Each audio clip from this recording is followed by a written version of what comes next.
అధికారాన్ని స్థాపించగా అక్బర్ కాలం నాటికి అత్యున్నత స్థాయికి చేరుకుంది.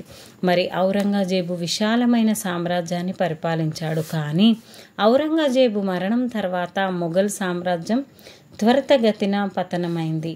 మొఘల్ సామ్రాజ్య పతనానికి అనేక కారణాలున్నాయి. బలహీనమైన వారసులు, ఔరంగజేబు తర్వాత వచ్చిన వారసులెవ్వరూ రాజ్యానికి సుస్థిరత కల్పించలేకపోయారు. వారిలో చాలామంది అసమర్థులు, మరికొందరు మంత్రుల చేతుల్లో కీలుబొమ్మలైనారు. 1707 నుంచి 1719 వరకు జరిగిన వారసత్వ యుద్ధాలు ఢిల్లీ నగరాన్ని రక్తసిక్తం చేశాయి. దీనివల్ల మొఘల్ సామ్రాజ్యం బలహీనపడింది. మరి ప్రభువుల పాత్ర. ప్రభువుల మధ్య పర్షియన్, తురానీ, హిందుస్థానీ అనే విభేదాలు ఉండేవి. ప్రభువుల మధ్య కలహాలు మొఘల్ సామ్రాజ్య పతనానికి దారితీశాయి.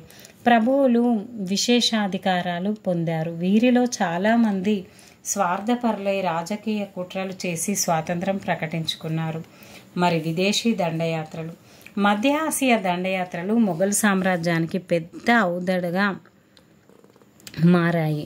1738 నుంచి 39లో నాదిర్ షా దండయాత్ర చేసి ఢిల్లీ నగరాన్ని దోచుకున్నాడు. అహ్మద్ అబ్దాలి 1748 నుంచి 1767 భారతదేశంపై 7 సార్లు దండయాత్ర చేసి మొఘల్ సంపదను దోచుకున్నాడు. అహ్మద్ అబ్దాలి. ఔరంగజేబు మత విధానం మొఘల్ సామ్రాజ్య పతనానికి ప్రధాన కారణం.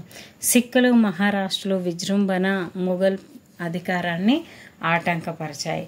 మరి షాజహాన్ భవన నిర్మాణాల కోసం చాలా ఖర్చు చేశాడు. ఇది ఆర్థిక దివాలాకు దారితీశాయి. ఈ విధంగా అధిక పన్నుల భారం, తప్పుడు ఆర్థిక విధానాలు, వ్యవసాయం, పరిశ్రమలో వెనుకబాటుతనం, సైనిక బలహీనత, ప్రాంతీయ రాజ్యాల ఆవిర్భావం మొదలైనవన్నీ కూడా మొఘల్ సామ్రాజ్య పతనానికి దారితీసింది. ఈ విధంగా మొఘల్ సామ్రాజ్యం అనేది పతనం చెందింది. ఫ్రెండ్స్, ఇదంతా మీకు అర్థమయ్యే ఉంది అని అనుకుంటున్నాను. అంతకు ముందు క్లాస్లో కూడా నేను మొఘల్ సామ్రాజ్యం గురించి చెప్పడం జరిగింది. మరి కొంత సమాచారాన్ని ఈరోజు ఇచ్చాను ఫ్రెండ్స్. మరి ఈ వీడియో మీకు నచ్చింది అనుకుంటున్నాను. Please like, share, subscribe my channel. Like మాత్రం చేయట్లేదు, ఓన్లీ నా ఒక లైక్, ఇంకొక 2-3 లైకులు మాత్రమే ఉంటున్నాయి. Thank you friends. Thank you everyone.